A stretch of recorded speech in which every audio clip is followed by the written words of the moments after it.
Buenas tardes. Sí, pues buenas tardes, bienvenidos todos al Congreso de Literatura. Esta es la mesa número 8, se titula Aprendizaje y Enseñanza de la Literalidad. Y nos acompañan los ponentes Tomás Alfredo Moreno León y Karen Surizada y Lara Pérez, con la ponencia Actividades Neurolingüísticas para el Desarrollo de la Memoria Operativa en Preescolar, una revisión bibliográfica de estudios. Otro de los ponentes es Yolanda de la Garza López de Lara y César Malclov, espero haberlo dicho correcto. Ellos vienen de la Universidad Pedagógica Nacional Ajusco, análisis de textos argumentativos escritos por estudiantes de secundaria.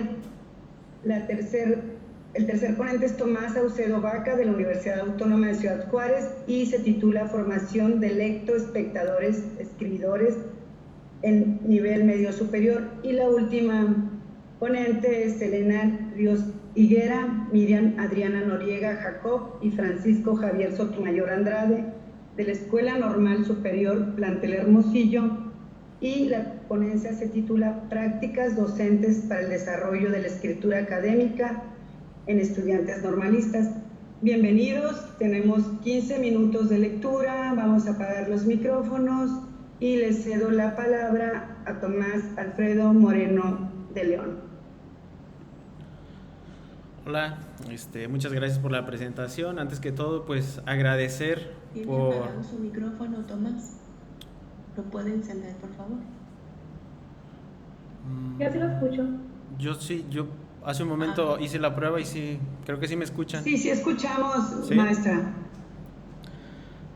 Bueno, ahí vamos, ahí voy a iniciar de nuevo. Les comentaba, gracias por asistir a la ponencia. Efectivamente vamos a presentar una revisión de actividades neurolingüísticas que estuvimos elaborando junto con Keren Lara López de la Escuela Normal, licenciatura en Educación Preescolar, profesor Rodríguez Estrada, y su servidor de la Autónoma de Tamaulipas, y también adscrito a la Normal de Educadoras de Tamaulipas.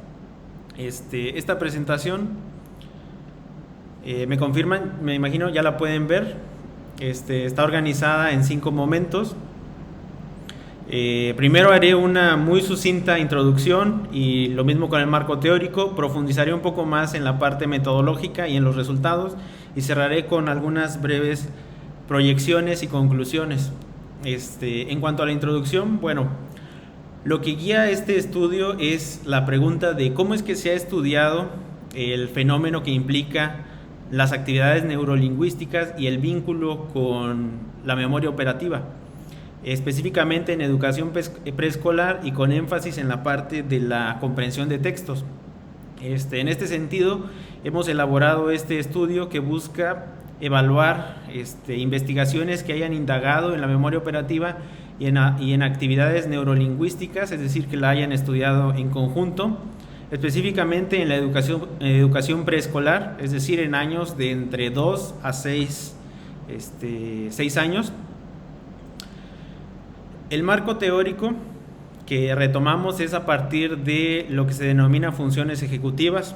Reconocemos que la memoria de trabajo está inmersa en lo que se reconoce en la investigación cognitiva como funciones ejecutivas, y es definido como el conjunto de pensamientos o mecanismos responsables de monitorear y regular otros procesos cognitivos. Generalmente se dice que este conjunto de habilidades está ubicado en lo que se denomina como córtex prefrontal. En cuanto a la memoria de corto plazo y memoria operativa, consideramos pertinente hacer una breve discusión acerca de cuáles son las diferencias de estos dos términos. Por un lado, tenemos que la memoria de corto plazo es definido como el esfuerzo mental que le permite al ser humano mantener un pedazo de información durante un periodo. Por ejemplo, cuando mantenemos un número telefónico, a eso se le podría hacer la operacionalización de la memoria de corto plazo. Por otro lado, la memoria de trabajo, o también conocida como memoria operativa, es el esfuerzo mental que, además de mantener ese pedazo de información como lo es la memoria de corto plazo, también nos permite manipular y aplicar información en una tarea o actividad. Esto siguiendo la propuesta de Cowan, que a su vez sigue el modelo de Baddeley. Bueno, y un ejemplo de cómo se manipula la información pues es armar un rompecabezas o jugar al memorama. Se requiere mantener la información ahí, pero aplicarla para terminar una tarea específica, ello pensando en algunas tareas o actividades de preescolar. Pasando directamente a la metodología, bueno, como sabemos existen al menos 3 grandes tipos de revisiones: lo que se conoce como la revisión narrativa, la revisión sistemática y el metaanálisis. En esta ocasión, como es el inicio de un proyecto, hemos optado por la revisión narrativa. En otras ocasiones ya hemos hecho otras revisiones narrativas. El ejemplo es este estudio de Moreno de León y Vega del 2022. Al final, en el listado de referencias está el enlace por si acaso están interesados un poco más en conocer acerca de las revisiones, pues podrían visitar esa otra publicación que ya pues bueno, está igualmente avanzada que esta, y conocer un poco más acerca de los procesos para hacer una revisión narrativa en este caso. Bueno, en cuanto a las fases de esta revisión narrativa, se organizaron en 4. En la primera fase, los 2 autores de este trabajo procedieron a hacer una búsqueda en 3 bases científicas, 3 bases de datos científicas o buscadores científicos, que son Scopus, Science Direct y Web of Science, con las palabras clave de Reading Comprehension, Picture Books y Working Memory. Habiendo aplicado estas palabras, se produjeron resultados de 200 artículos. Los artículos que se incorporaron fueron aquellos que estuvieran escritos en español o en inglés, que los sujetos fueran de desarrollo típico del lenguaje. No hicimos discriminación en cuanto al enfoque, es decir, cualitativo, cuantitativo o mixto. Sí pusimos especial atención a que los textos con los que se trabajaron fueran narrativos pictóricos, o que al menos en alguna de las condiciones en las que se hicieron las actividades o test o pruebas tuvieran narraciones pictóricas. Y bueno, el periodo de publicación tampoco fue un criterio de exclusión. Recibimos, todos aquellos artículos que se publicaran independientemente de su año fueron incluidos en esta revisión. Posteriormente, en la fase 2, dimos lectura a los títulos, resúmenes y palabras clave, y la cantidad de artículos se redujo a 45. Posteriormente, procedimos a descargar los documentos y a dar lectura completa, aplicando las categorías de la fase 2 para discriminar aún más los artículos y reducirlos a un número de 14. Y finalmente, en el análisis crítico de los diseños metodológicos, que son los resultados que voy a presentar a continuación, se diagramaron en el software que se denomina VozViewer, que permite hacer conexiones o relaciones semánticas.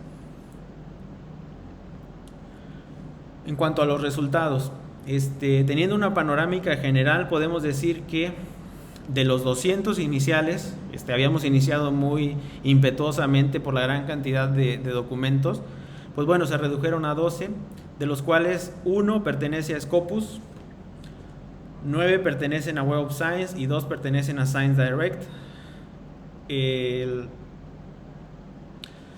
10 de estos estudios pertenecen al enfoque cuantitativo. Perdón, aquí es 12 en lugar de 10. Todos los estudios son de enfoque cuantitativo, no hay ninguno cualitativo ni ninguno mixto. En cuanto al diseño, hay 7 no experimentales y 5 experimentales. Y en cuanto a los alcances, vemos que no hay ninguno exploratorio, hay 4 descriptivos, 3 correlacionales y 5 explicativos y ninguno predictivo. Bueno, ahora sí, pasando a lo más interesante y medular de los resultados del estudio, podemos ver en este diagrama que se identificaron 9 ramificaciones considerando todas las ocurrencias de las palabras clave de los artículos. Es decir, tomamos todas las palabras clave de los artículos, las introdujimos al programa y nos dio estas ramificaciones. ¿En qué consisten estas ramificaciones?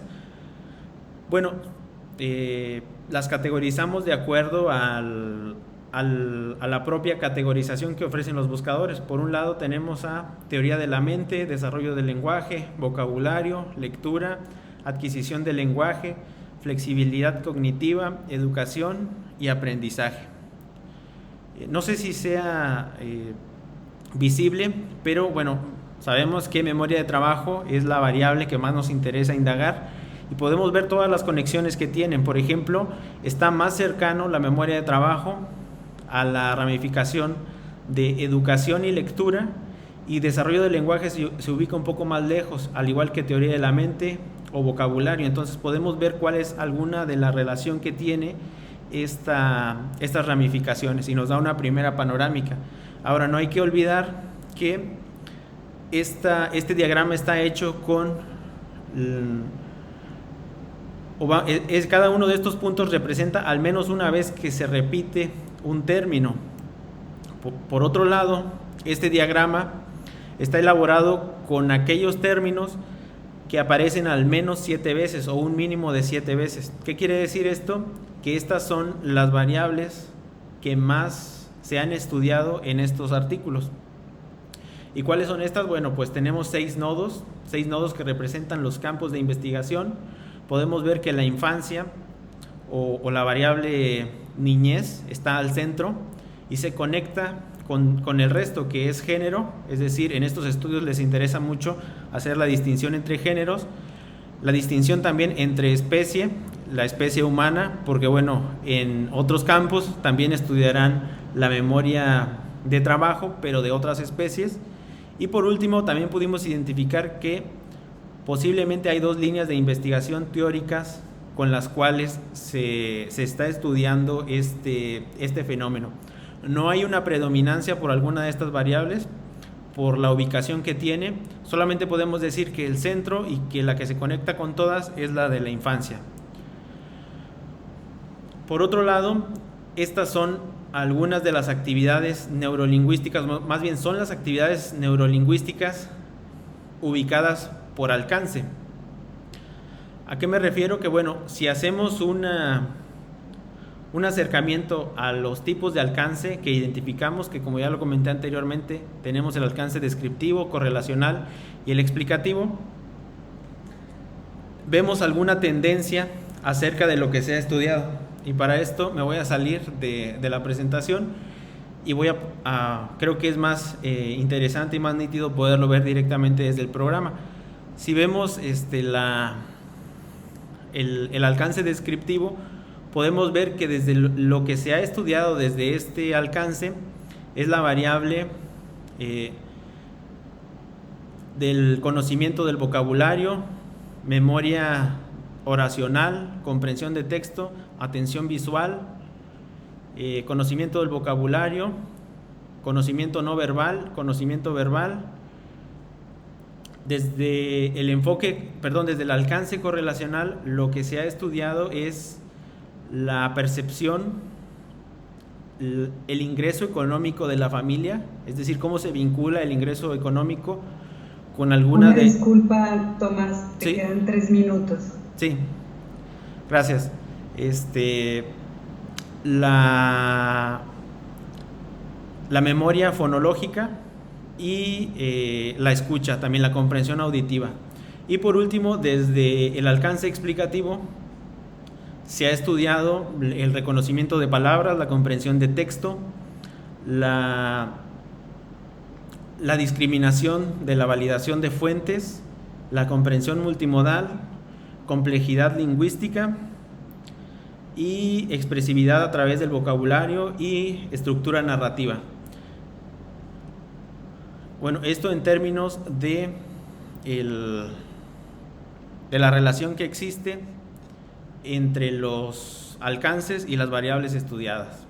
Por último, vemos cuál es la relación solamente entre las variables estudiadas, vemos que comprensión está al centro y que en sí las actividades neurolingüísticas que se le puede plantear a los niños de preescolar son pruebas de comprensión de papel, pruebas de papel también de atención visual o en pantalla, pruebas de vocabulario, pruebas de conocimiento metacognitivo, conocimiento previo, memoria fonológica, memoria de la oración, conocimiento del vocabulario, pruebas también de conocimiento no verbal y pruebas verbales. Lo que vemos es que no hay una conexión entre estas tres ramificaciones, pero a través de la comprensión es que se vinculan todas estas pruebas. Ahora, para cerrar y dar una respuesta a nuestra pregunta de investigación, podemos decir que predominantemente el enfoque cuantitativo es desde donde más se ha estudiado estas actividades neurolingüísticas. No existe una variable que mayormente se haya estudiado, es decir, ni conciencia fonológica, ni el conocimiento del vocabulario o el monitoreo de estas habilidades se han estudiado por igual con relación a la memoria de trabajo. También pudimos observar que no hay alcances, estudios predictivos, y bueno, estos hallazgos buscamos aplicarlos a actividades en educación preescolar que tengan el objetivo de promover la memoria de trabajo, especialmente o prestando bastante atención en la parte de la comprensión.